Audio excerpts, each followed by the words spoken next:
Let's go live now to the Minister for Emergency Management, Senator Murray Watt. Minister, thanks for your time. Bob Katter, for his part, says the federal government's moved quickly in response by getting the ADF on standby and then to be deployed over the next few hours, I believe. Can you give our viewers an update of where things stand this afternoon? Yeah, that's right, Kieran. We've obviously been working very closely with the Queensland Government for several days now. I attended again this morning the Queensland Government's Disaster Management Committee meeting, and that's meaning that we've got very good lines of communication between all three levels of government. Mayors have been on that as well to make sure that we're hearing firsthand the issues in their own patches. When it comes to the ADF, yesterday afternoon, we actually first activated defence personnel through HMAS Cairns, the Cairns-based Navy base. So some of their personnel were out yesterday performing evacuations from homes on the northern beaches of Cairns, along with SES crews and Queensland Fire and Rescue personnel as well.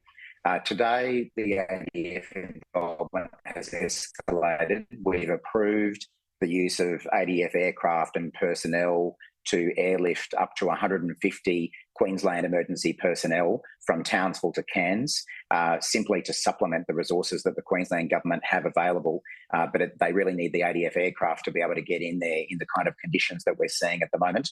And the other request we've had from the Queensland Government, which we're in the process of fulfilling, is for helicopters out of Townsville to assist with some of the rescues from some of the remote Indigenous communities, including Wudjil. So that is in the process of being put together at the moment.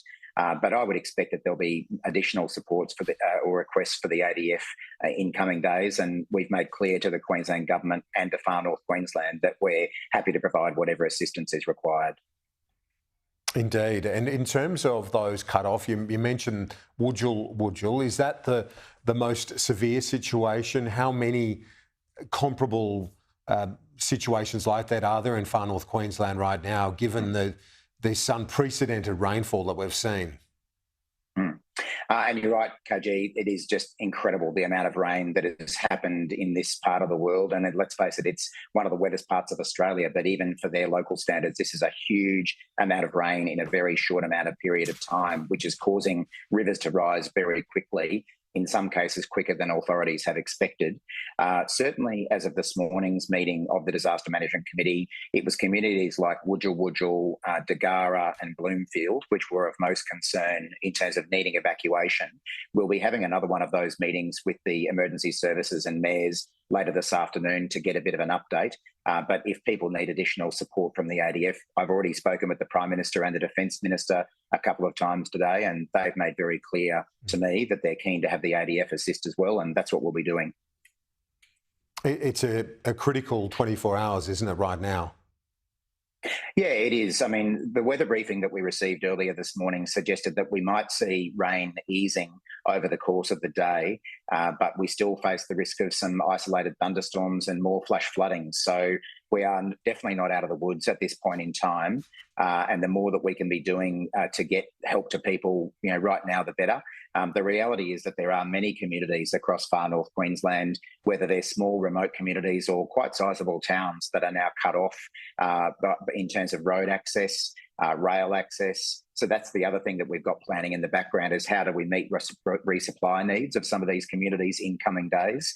I certainly haven't been made aware of any community that is going to be running out of food today. But obviously, if we can't get in and out of communities in coming days, that will become an issue. So there are people who are doing that kind of planning at the moment for how we can get resupplies in when they're needed. Have you been briefed on the way that the forecasting of this emergency, and obviously they are so volatile, it's in some ways impossible to track where the cyclone goes and strengthens, and then the aftermath, which we've seen from Jasper, has just been this extraordinary torrential downpour. Have you been briefed on why our forecasters and experts were taken by surprise? Yeah, look, I think it comes down to the sheer unpredictability of this weather, Kieran. We've had some fantastic Bureau of Meteorology staff involved in this from the beginning, and without their forecasts, we would have been much less prepared than we were. But it's not a perfect science. I was in Cairns last Thursday after the cyclone had made landfall, and at that point in time, I guess people thought that we might have seen the worst of it. We knew there was a risk of flooding, and what we were also conscious of was that there was a risk of the cyclone reforming once it made its way over to the Gulf.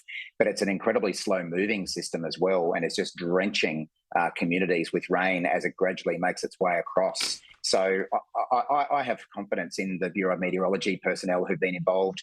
As I say, we couldn't have done, you know what I mean, all of us, state, federal and local, without their warnings, but it's never a perfect science. No, that's true. In terms of the payments, I know you've put out details on that. Can you just clarify the disaster recovery funding arrangements? How is that working right now? And if people are watching this afternoon and this might be applicable to them, what's the advice? Yeah, that's right, Kieran. What we typically do in a disaster situation, and what we've done here, is trigger the first round of financial assistance to people who've been impacted, and that is joint state and federal assistance. Basically, it works out to $180 per adult or child, up to $900 for a family, and that's to cover sort of immediate needs like food, groceries, clothing, if people need that kind of thing. And in addition, there is support available for people who need to have their utilities reconnected.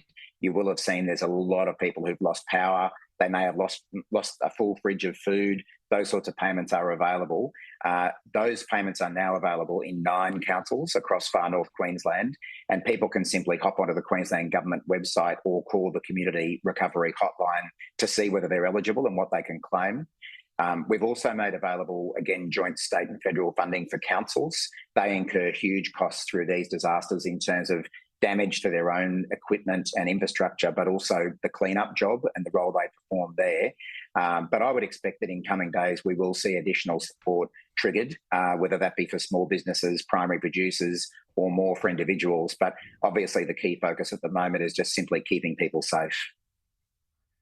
Yeah, indeed. Well, we appreciate you giving us your time this afternoon. No doubt you were in Cairns last week. I guess you'd want to get back there at some point. Have you got that in the schedule before Christmas? Is that something you'd like to do to see the damage absolutely. firsthand? In fact, about half an hour ago, Kieran, I asked my office to start scoping a trip up to Cairns sometime this week. Obviously, it's just not possible to fly in there at the moment from a safety perspective, and that may take another day or two. But I'm keen to get back up there and see what needs to be done. And I can assure all Far North Queenslanders, the Prime Minister's made it very clear to me that we want to be standing shoulder to shoulder with them, and we'll make sure they get the support that they need. We will stay in touch. Emergency Management Minister Murray Watt, appreciate it. Thanks, Kieran.